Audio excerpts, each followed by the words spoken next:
Hello guys, welcome to my Ritushree simple কিচেনে সকলকে স্বাগত। আজ আমি বানাবো ইঁচড় আর আলুর সবজি। সেই তরে এখানে ইঁচড় আর আলু ভালো করে কেটে ধুয়ে নিয়েছি। এটা প্রেসার কুকারে দিয়ে নুন দিয়ে সিদ্ধ করতে দিয়ে দেব।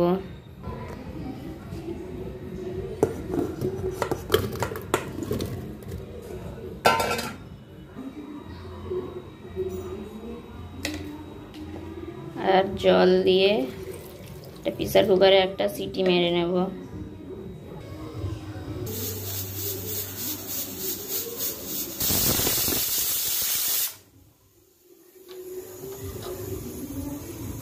এখানে কি মশলা নিয়েছি দেখিয়ে দিই।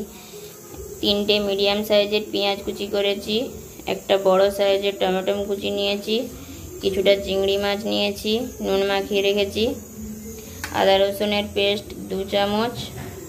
এখানে কিছু শুকনো মশলা নিয়েছি, 1.5 টেবিল চামচ লঙ্কা গুঁড়ো, 1 টেবিল চামচ হলুদ গুঁড়ো, 1 টেবিল চামচ জিরে গুঁড়ো, 1 টেবিল চামচ ধনে গুঁড়ো, 1 টেবিল চামচ কাশ্মীরি লাল লঙ্কার গুঁড়ো, 1 টেবিল চামচ গরম মশলা গুঁড়ো। ইঁচড় আলুটা আমি একটা ঠেকাতে ছেড়ে জলটা ঝরিয়ে নিয়েছি। এখানে 3 টিস্পুন তেল দিয়েছি, তেলটা গরম হয়ে গেছে। এবারে ইঁচড়টা আলুটা নুন হলুদ দিয়ে ভেজে নেব।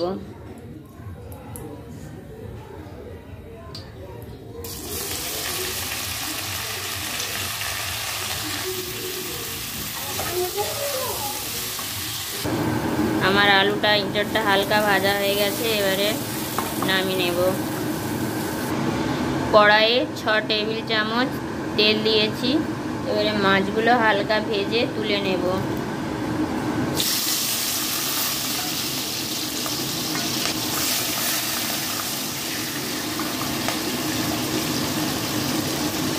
সামান্য একটু হলুদ গুঁড়ো দিয়ে দেব। মাছগুলো ভেজে নামিয়ে নিয়েছি। এবারে ওই তেলে 2টো কাঁচা লঙ্কা এবং কিছু গরম মশলা দিয়ে দেব। মশলাটা হালকা ভাজা হয়ে গেছে, এবারে পেঁয়াজ কুচিটা দিয়ে দেব।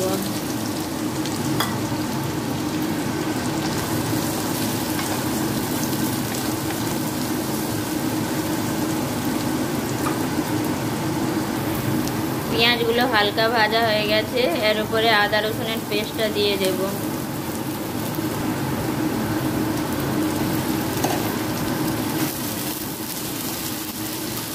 দিয়ে ভালো করে ভেজে নেব। ভালো করে পেঁয়াজ আদা রসুন ভেজে নেব। যতক্ষণ না আদা রসুনের কাঁচা গন্ধটা চলে যাচ্ছে ততক্ষণ ভালো করে ভেজে নেব। পেঁয়াজ আদা রসুন ভালোভাবে ভাজা হয়ে গেছে। এবারে গ্যাসের ফ্লেমটাকে লোতে দিয়ে শুকনো মশলাগুলো দিয়ে দেব।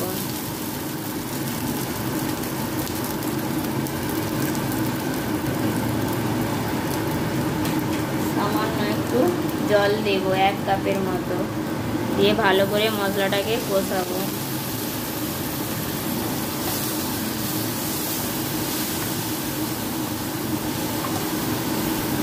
মশলাটা ভালোভাবে কষিয়ে নেব এবং তার সাথে টমেটোগুলো দিয়ে ভালো করে 2 মিনিট ধরে মশলাটা কষিয়ে নেব।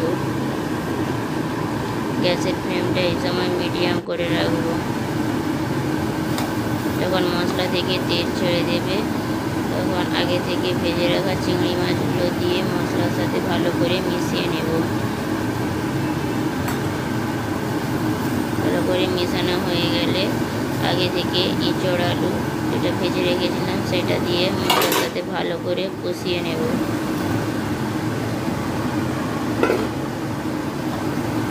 গ্যাসের ফ্লেমটা মিডিয়ামে রাখবো, ভালো করে মশলার সাথে কষিয়ে নেব।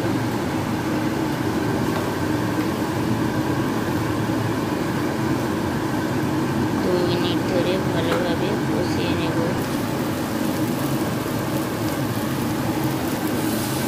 দিয়ে জল দিয়ে দেব। কষানো হয়ে গেছে, এবারে জল দিয়ে দেব।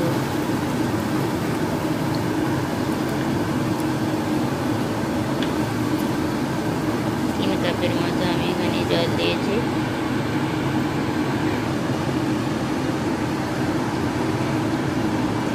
উপর থেকে 1 চামচ ঘি দিয়ে দেব।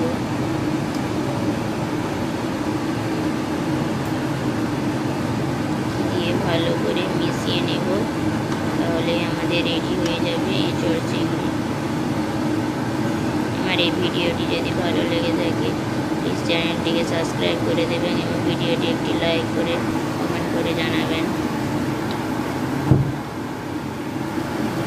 আমাদের রেডি হয়ে গেছে এঁচোড় চিংড়ি রেসিপি।